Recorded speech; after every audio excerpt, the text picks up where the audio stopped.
नमस्कार। Soulful Monday में आपका स्वागत करने के लिए आप ही की अपनी सरिता सबरवाल हाजिर है। उम्मीद करती हूँ इन प्रोग्रामों को आप पसंद कर रहे हैं और अपनी तरफ से जो लाइक्स हैं या कमेंट्स हैं वो भी बाकायदगी से भेज रहे हैं, मुझे मिल रहे हैं। लेकिन मैं चाहती हूँ ज़्यादा से ज़्यादा आप अपने दोस्तों के साथ, अपने रिश्तेदारों के साथ इस प्रोग्राम को शेयर भी किया करें। वैसे मैं व्हाट्सएप ग्रुप्स पर भेजती हूँ कि आप अपने फ्रेंड्स को ये फॉरवर्ड कीजिएगा। हर हफ्ते किसी ना किसी स्पिरिचुअल लीडर के साथ मैं आपकी सेवा में हाजिर होती हूँ। इस प्रोग्राम में कोई विषय चुनते हैं और अक्सर ताना जी आचार्य जी मेरे साथ होते हैं, लेकिन आज एक बिल्कुल नई हस्ती से आपकी मुलाकात कराने जा रही हूँ। वैसे ये म्यूजिक कंपोजर हैं and he is also a songwriter, he is a शायर या पोएट कह सकते हैं आप इन्हें। रेडियो पर आजकल इनकी आवाज आप सुनते हैं धूम रेडियो पर, और he is TV presenter as well. लेकिन इनका रुझान जो है वो स्पिरिचुअलिज्म की तरफ भी बहुत है। बहुत रूहानी बातें करते हैं और इनकी बातें सुनकर मजा भी बहुत आता है। मेरी कोलीग हैं and he is the director of धूम रेडियो एज वेल। आइए आप सबसे मिला दूं आपके अपने राउडी से, जिन्हें एक्चुअली नाम जो मिला था वो है ज़मीरुद्दीन सिद्दीकी। ज़मीरुद्दीन यानी कॉन्शियस ऑफ धर्मा कह सकते हैं आप, रिलीजन के बारे में। सो आइए मिलकर इनका स्वागत करते हैं और इनसे बातचीत का सिलसिला आगे बढ़ाएंगे। क्या है टॉपिक, इनकी बातों से ही हम पता लगाएंगे कि किस विषय पर आज ये हमसे बात करना चाहेंगे। तो राउडी कहूँ या ज़मीरुद्दीन कहूँ, आपका मैं वेलकम करती हूँ। हाय राउडी, कैसे हैं आप? थैंक यू सरिता जी, सारे दर्शकों का भी। और राउडी, वैसे मुझे राउडी फारूकी कहा जाता है, मिला के मेरा दोनों जो मेरे इंडस्ट्री का नाम है और जो मेरा अपना नाम है ज़मीरुद्दीन, तो सिर्फ वो पेपर वर्क में ही आता है। लेकिन जो बात है वो ये कि आप जिस नाम से भी पुकारें, जो इंसान का जो कर्म होते हैं वो असल होते हैं। नाम तो कुछ भी हो सकता है, प्यार से जो मर्जी पुकार लें। लेकिन आपका एक्चुअली पैदाइशी नाम कुछ और है, उसके बारे में भी बता दीजिए। मेरा जो पैदाइशी नाम है वो बेसिकली मुझको जो घर से मतलब मेरे मेरे परिवार से, माता पिता से मिला था, वो था नासिर ज़मीर। लेकिन जिस तरह कह लें कि जो एक आध्यात्मिक तौर पे या आत्मिक तौर पे वो नाम मेरी पर्सनालिटी को सूट नहीं करता था, तो वो मैंने चेंज करके ज़मीर जो मेरे नाम का ऑलरेडी हिस्सा था उसको लेके मैंने, और मेरे जो फादर का नाम है वो ज़ैनुद्दीन था, तो उसको मिला के मैंने ज़मीरुद्दीन यानी कि कॉन्शियस ऑफ धर्मा कर लिया कि मेरे एक पर्सनालिटी से, मेरी अपनी सोच से, मेरी फिक्र से फिर वो मैच करता है, तो वो एक सिंक बन जाता है। जी, ज़मीर इंसान की बहुत बड़ी एक कहना चाहिए कि आपका ज़मीर जो कहता है वो काम करें आप, या आपका ज़मीर इस बात को नहीं मानता है वो काम ना करें। ये बहुत ज़मीर word in a way is a big meaningful word है, और हम कहते हैं कि हमारी कॉन्शियस नहीं अलाउ करती है या हमारी कॉन्शियस इस बात को करने को अलाउ करती है। और आपने किस तरह से ज़मीर और उद्दीन को मिला दिया, तो बहुत खूबसूरत नाम बना। आपकी परवरिश कहाँ हुई राउडी? मेरी जो परवरिश वैसे तो पाकिस्तान कराची से है, लेकिन मैं बहुत यंग एज से, यानी कि बाद नियरली 20s में था जब मैं यूके में आ गया, तो जो असल जहनी परवरिश है वो तो यहाँ यूके में ही हुई। ओके, जब आप यूके में आ गए तो आप बचपन से ही क्या आपके अंदर रूहानियत थी, या आप बड़े रूहानी मिजाज के थे या नहीं? आप नहीं सोचे थे कि आध्यात्मिक कोई चीज है? देखें, मेरी जो मेन चीज थी वो ये थी कि मैं सवाल करता था हर चीज को। I never take anything on the face value कि हाँ किसी ने कह दिया तो ठीक है, बता दिया तो मान लिया। हमेशा आई यूज्ड टू क्वेश्चन।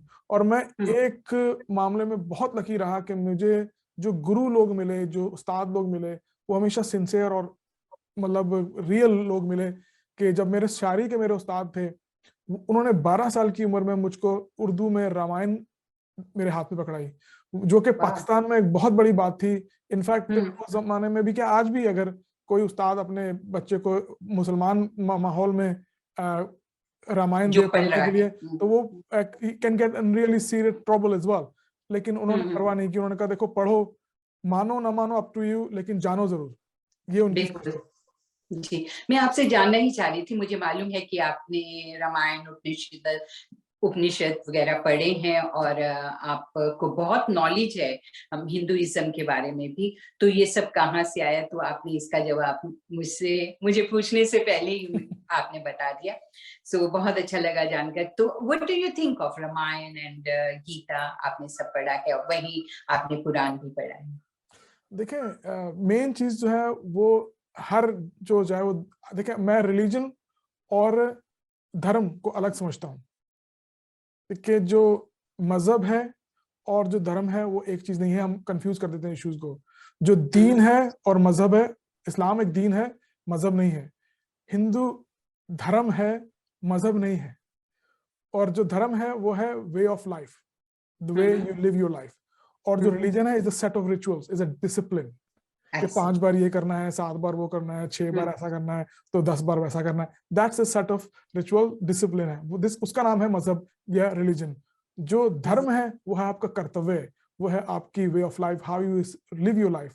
तो ये फर्क है। और मेरे ख्याल है वो सारे धर्म जो when it comes two way of life वो एक ही मैसेज है, एक ही पैगाम है, एक ही बात है।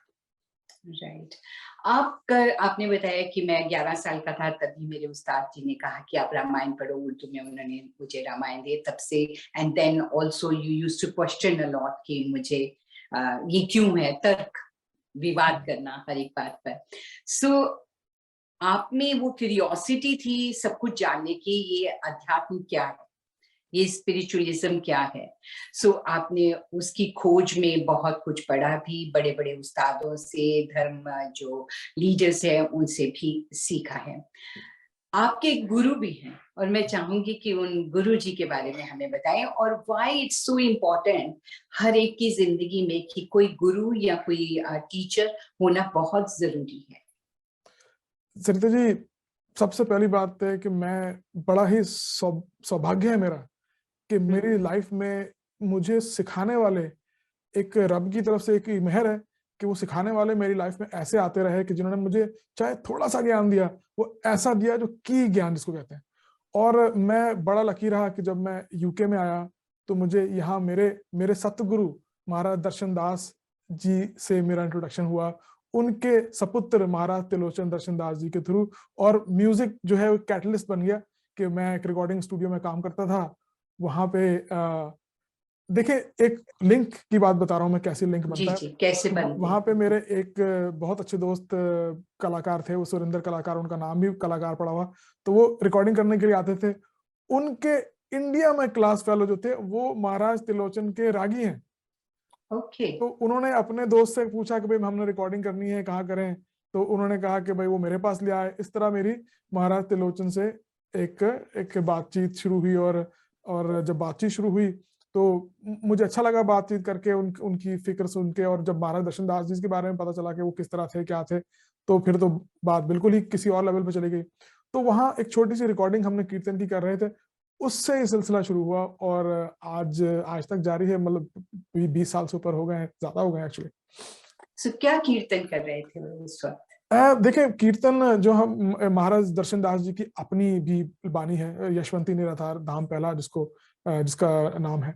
और फिर जो जैसे कि हम जो हमारा जो कहना फेथ है, जो हमारे गुरु का मार्ग है, वो बड़ा ओपन माइंडेड मार्ग है, जिसमें सिर्फ एक बात ये कही जाती है कि अगर आप मुसलमान हैं तो अच्छे मुसलमान बन जाएं, हिंदू हैं तो अच्छे हिंदू बन जाएं, सिख हैं तो अच्छे सिख बन जाएं, क्रिश्चियन हैं तो अच्छे क्रिश्चियन बन जाएं, लेकिन इन सब चीजों से पहले अच्छे इंसान बन जाएं। इंसान, एक अच्छा इंसान बनना बहुत बिल्कुल बड़ी वो बात है। इंसानियत का मार्ग ही है।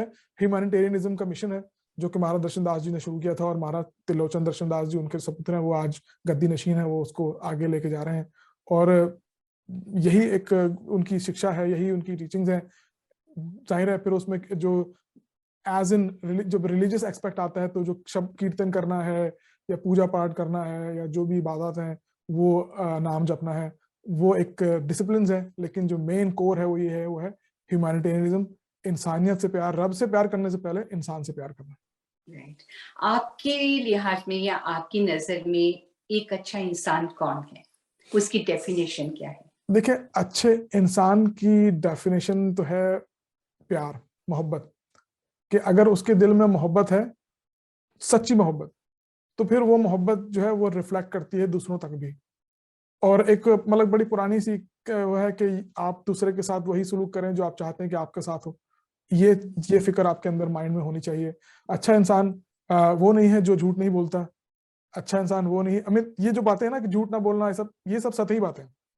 कई बार झूठ भी बोलना जरूरी होता है, उससे आप बुरे इंसान नहीं बन वो सकते। झूठ जो किसी को नुकसान ना पहुंचाए, अभी वो या वो झूठ झूठ बोलना जो पड़ता किसी है। का दिल दुखने से बचा ले।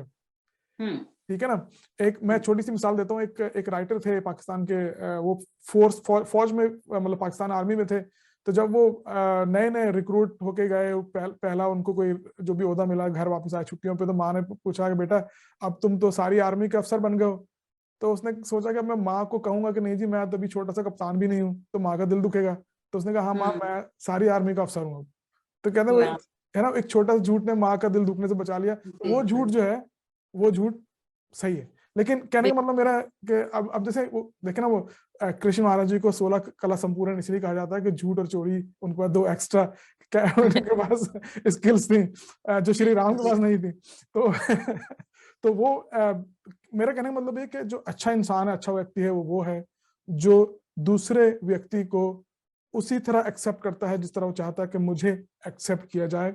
और टॉलरेंस की बात नहीं कर रहा मैं, tolerance is a totally wrong word. हम लोग कहते हैं ना we have to be tolerant about other people, नहीं, we have to be we have to have acceptance for other people. Hmm. उनका जो भी फेथ है, उनका जो भी धर्म है, उनका जो भी religious culture what ever background है, डजेंट रियली मैटर। हम इंसान को इंसान देखें, तब हम अच्छे इंसान हैं। अगर हम इंसान को इंसान नहीं देख सकते, तो हम जितने मर्जी पूजा पाठ कर लें, जितनी नमाजें पढ़ लें, जितनी जो कर लें, it's all waste of time.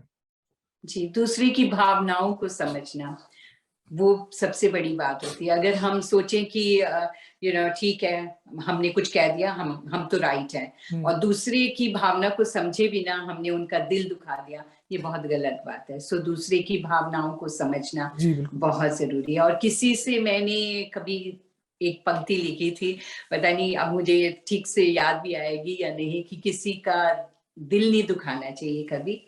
किसी से ऐसा व्यवहार ना करो कि वो तुमसे करे तो तुमको वो नागवारा हो। आप नहीं अगर बर्दाश्त कर सकते कि कोई आपसे ऐसे बिहेव करे या ऐसा आपके साथ सलूक करे, तो आप भी उसके साथ कभी भी वैसा सलूक ना करें। बिल्कुल तो किसी की भावनाओं को कभी भी ठेस ना पहुंचाएं, दूसरे को समझें, उनसे प्यार मोहब्बत से रहें। सो यही आपके लिहाज में भी यही इंसानियत है। और इंसानियत से बढ़कर कहते हैं कि कोई भी मजहब नहीं होता, कोई बिल्कुल। धर्म नहीं होता है।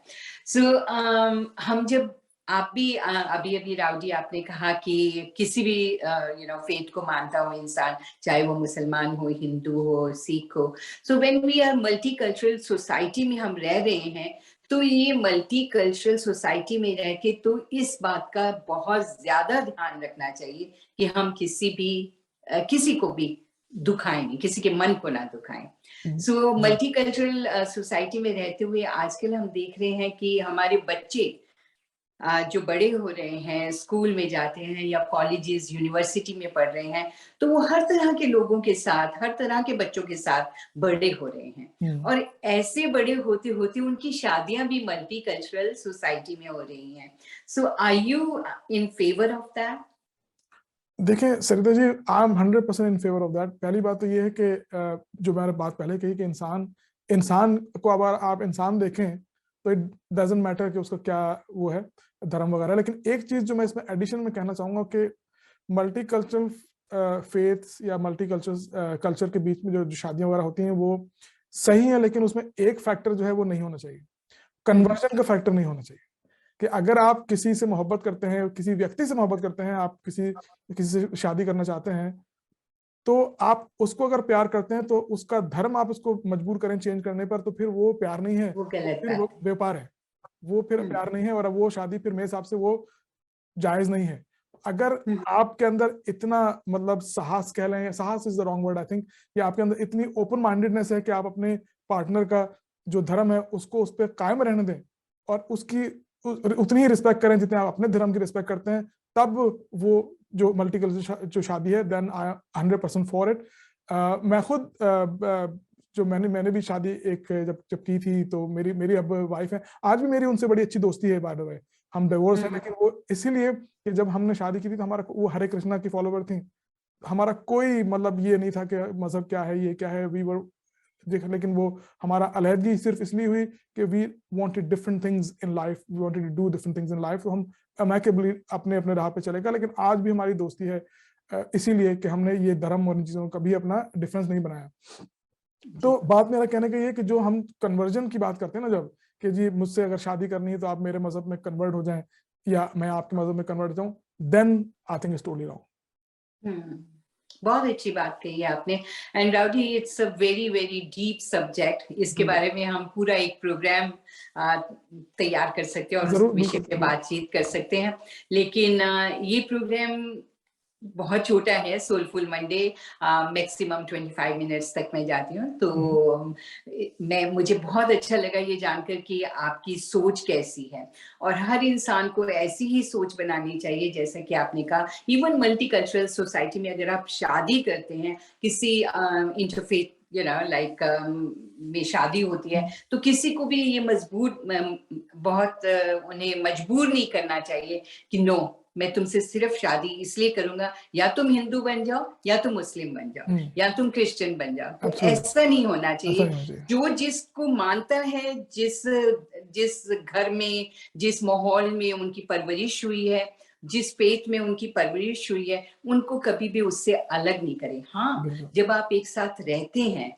और आप ओवर द इयर्स देखते हैं कि इस धर्म में भी बहुत अच्छी अच्छी बातें हैं, तो उसे साथ ही साथ अडेप्ट करना चाहते हैं, दैट इज डिफरेंट। जी बिल्कुल सर जी, मैं एक बात कि जो इस बात में एक एडिशन जरूर मैं करना चाहूंगा। जो धर्म है, हर धर्म में हर बात अच्छी है। कोई धर्म ऐसा नहीं है जो कहता है कि आप डाका डालें, चोरी करें, किसी का बुरा करें, कोई धर्म ऐसा नहीं है, ठीक है ना। हर धर्म में हर बात अच्छी है, कहने का अंदाज डिफरेंट है। हमें एक बात जो अंडरस्टैंड करनी चाहिए वो ये कि एक मेरे ख्याल है शायद वो हरे कृष्णा जो इस्कॉन है, उनके ही जो गुरु थे, उनकी उनकी सेइंग है, मुझे अच्छी तरह याद नहीं है, लेकिन कहना यह है कि every truth is a truth, not the truth. कि आपकी सच्चाई भी सच्चाई है और मेरी सच्चाई भी सच्चाई है। अगर हम ये समझ लें कि हाँ, जो आपका सच है मैं उसकी रिस्पेक्ट करूं, उसका आदर करूं, आप मेरे सच का आदर करें, तो हमें कभी कोई प्रॉब्लम नहीं होगी। हमें ना किसी को कन्वर्ट करने की जरूरत होगी, क्योंकि धर्म चाहे वो हिंदू हो, और एक्चुअली हिंदुइज्म के साथ जो ये वर्ड इज्म लगता है, मुझे इस पे बड़ी प्रॉब्लम है, लेकिन क्योंकि ये एक बड़ा कॉलोनियल कॉन्सेप्ट है, इस पे भी एक प्रोग्राम हम कर सकते हैं, स्पेशली कि हिंदुइज्म जो है वो इज्म क्यों नहीं है, इज अ ट्रेडिशन। लेकिन चले वो एक अलग बात है, लेकिन बात से बात निकल आई।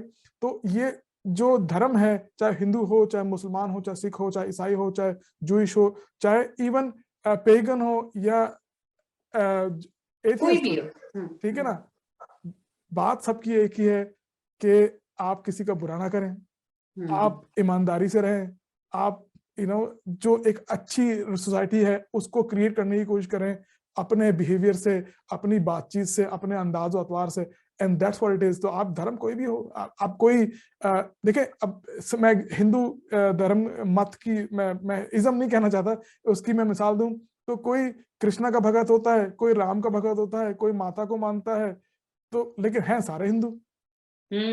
तो यही बात सारे धर्मों पे होती है कि आप अल्लाह कह लें, आप ईश्वर कह लें, आप वाहिगुरु कह लें, आप गॉड कह लें। वो देखें, अब मैं एक व्यक्ति हूं, आम सा व्यक्ति, मेरे 3 नाम है, ठीक है ना। वो जॉन जानी जनार्दन वाली बात आ गई यहाँ पे। 3 नाम है मेरे, एक व्यक्ति हूँ, तो वो जो रब है उसके कितने नाम हो सकते हैं उसके, बिल्कुल, ठीक है ना। तो ये हम मतलब इन चीजों से बाहर निकले और हम एक दूसरे की कॉमनैलिटीज पे नजर डालनी शुरू करें कि हमें क्या कुछ कॉमन है, हम अपने जो डिफरेंसेस हैं उनको देखना बंद करें। तो ये दुनिया जो है ना, हमें ना स्वर्ग की जरूरत रहेगी, ना हमें किसी जन्नत की जरूरत रहेगी, ये दुनिया ही इनफ है, ये खूबसूरत जगह है रहने के लिए। बहुत अच्छी बात, बहुत अच्छे विचार हैं राव जी आपके, बहुत अच्छा लगा आपसे बात करके। और मैं आपका थैंक्स करना चाहूंगी कि आपने मुझे अपने डे ऑफ में मुझे वक्त दिया कि आपके साथ मैं बात कर सकूं और आपके विचार सब तक पहुंचा पाऊं। और भी हम बहुत से प्रोग्राम एक साथ करेंगे एंड मैं चाहूंगी कि सोलफुल मंडे में आप, जैसे आपने कहा कि हिंदुइज्म ये भी अपने आप में एक बहुत बड़ा टॉपिक है, तो हम इसके बारे में भी बातचीत करेंगे। Thank you so much. Thank you. फिर से मिलेंगे जरूर। और मैं अपने सभी व्यूअर्स से ये कहना चाहूंगी कि हमारा धूम रेडियो सुनते रहिएगा। धूम रेडियो अवेलेबल है किस किस प्लेटफॉर्म पर। आज राउडी मेरे साथ हैं तो राउडी बताएंगे। जी राउडी। देखिए, धूम रेडियो जो अवेलेबल है, ऑफ कोर्स जो ब्राउजर के थ्रू आप धूमरेडियो.com वेबसाइट पे आपको अवेलेबल है ही। उसके अलावा हमारे एप्स हैं दोनों, iOS के भी और एंड्रॉयड के भी। आप प्ले स्टोर से या जो आपका ऐप स्टोर है उससे आप डाउनलोड कर सकते हैं। एलेक्सा पे है, और एलेक्सा से जो भी डिफरेंट डिवाइस जैसे एको डिवाइस है उन पे अवेलेबल है। तो ये सारे माध्यम से आप सुन सकते हैं धूम रेडियो को। और ये जरूर है कि कई बार ऐसा होता है, जैसे कि मुझे कुछ खबर मिली कि मैं एप्पल की डिवाइसेस नहीं यूज करता, इसलिए मुझे फर्स्ट हैंड नॉलेज नहीं है, लेकिन मुझे ये खबर मिली है कुछ लोग कहते हैं कि भाई वो कई बार जो स्क्रीन लॉक आ जाता है तो वो जी रुक जी। जाता है। तो उसका ये है कि आप सेटिंग में जाके अपना स्क्रीन लॉक जो है वो नेवर पे कर दें, and that's it will solve your problem. लेकिन अदर देन दैट आप धूम रेडियो किसी भी प्लेटफॉर्म पे सुन सकते हैं। राइट। एंड राव जी को आप सुन पाते हैं एवरी सैटरडे शाम को 6 बजे से लेकर 9 बजे तक। बहुत खूबसूरत प्रोग्राम होता है, जरूर सुनिएगा। किसी भी मुल्क में बैठे इन प्रोग्रामों को आप इंजॉय कर सकते हैं। और मैं आपका साथ देती हूँ 3 से 6 मंडे टू फ्राइडे। लेकिन हमारे साथ बहुत अच्छे अच्छे दूसरे प्रेजेंटर्स भी हैं, तो सभी के नाम लेने लगी तो बहुत लंबा हो जाएगा प्रोग्राम। पर आप धूम रेडियो जरूर सुनिएगा। इसके साथ साथ हार्ट टू हार्ट प्रोग्राम मैं पेश करती हूँ, जिसमें किसी ना किसी सेलिब्रिटी से बातचीत होती है, उनके करियर के बारे में हम उनकी जर्नी के बारे में बातचीत करते हैं। तो वो प्रोग्राम एवरी थर्सडे लाइव होता है यूट्यूब एंड फेसबुक पर, तो वो प्रोग्राम भी देखिएगा। अपना और अपनों का ख्याल रखिए। एक बार फिर से राव जी बहुत बहुत thanks. Thank you. Bye bye. See you.